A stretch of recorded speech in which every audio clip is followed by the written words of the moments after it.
जौहरी की। देख के मेरी भरी जवानी नजर पड़ी एक छोरे की।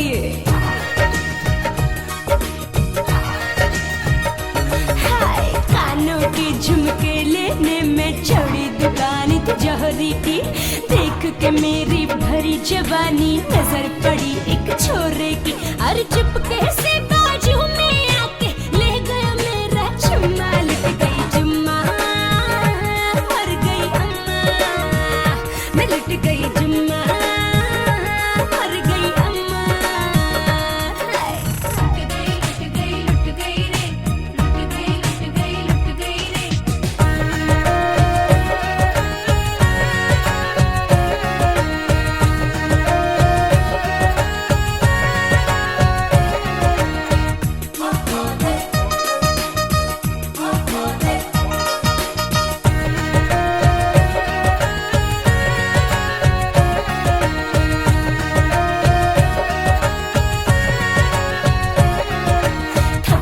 लौट बाजार से आई आंगन बीच में सोई थी।